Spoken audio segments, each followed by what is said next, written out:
Lydia had always loved old houses. There was something about their creaky floors and dusty attics that felt like stepping into a living piece of history. So when she inherited her great-aunt Beatrice's mansion in the remote town of Ravenswood, she couldn't wait to explore it. She packed her bags, bid goodbye to the city, and drove for hours until she reached the towering ivy-covered house. The mansion stood alone at the edge of a dense forest, its windows dark and unwelcoming. The townsfolk had told her stories of the house's eerie past, tales of Beatrice's strange habits and the mysterious disappearances that plagued the mansion over the years. Lydia brushed off their warnings, chalking it up to small-town superstitions. As she stepped inside, the heavy oak door groaned, echoing through the grand foyer. Dust motes danced in the slivers of light breaking through the boarded-up windows. Lydia spent the first day cleaning and unpacking, making the old house feel somewhat like home. That night, she was woken by a distant sound. It was faint, almost imperceptible, but it was there, a soft, rhythmic tapping. She lay still, straining her ears. The sound continued, coming from somewhere deep within the house. Lydia grabbed a flashlight and, heart-pounding, crept out of bed. She followed the noise down a narrow hallway, the beam of her flashlight cutting through the darkness. The tapping grew louder, more insistent. It led her to a door she hadn't noticed before, at the end of the corridor. The door was old, its wood splintered and worn, and it was slightly ajar. Taking a deep breath, Lydia pushed it open. The air was musty, and the stairs beyond descended into blackness.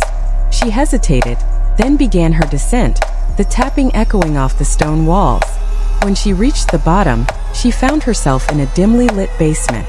In the corner stood an old grandfather clock, its pendulum swinging rhythmically. Relief washed over her. The noise was just the clock, she thought. She laughed at her own paranoia and decided to return to bed. As she turned to leave, something caught her eye. An old trunk partially hidden under a tattered blanket. Curiosity piqued, she lifted the lid. Inside the trunk was a collection of yellowed papers and photographs.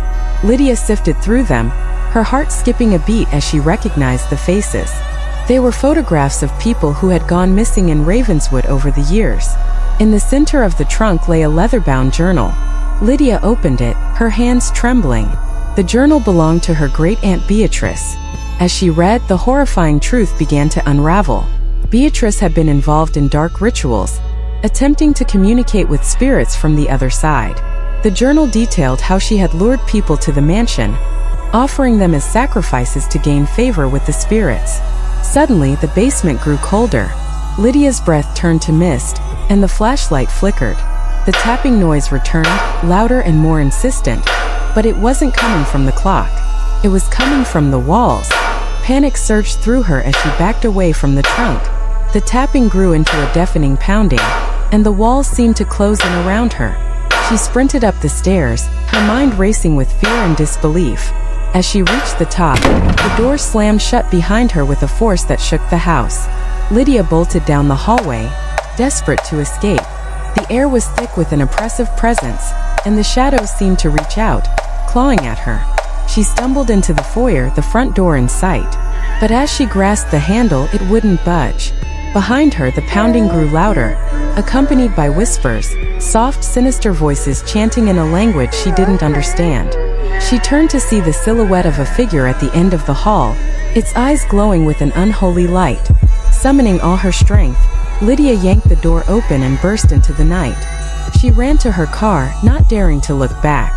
The engine roared to life, and she sped down the gravel driveway, the mansion disappearing in her rearview mirror. Lydia never returned to the mansion in Ravenswood. She sold it to the highest bidder and moved back to the city, but the nightmares never left her. In the dead of night, she could still hear the tapping, a haunting reminder of the silent house and the dark secrets it held within.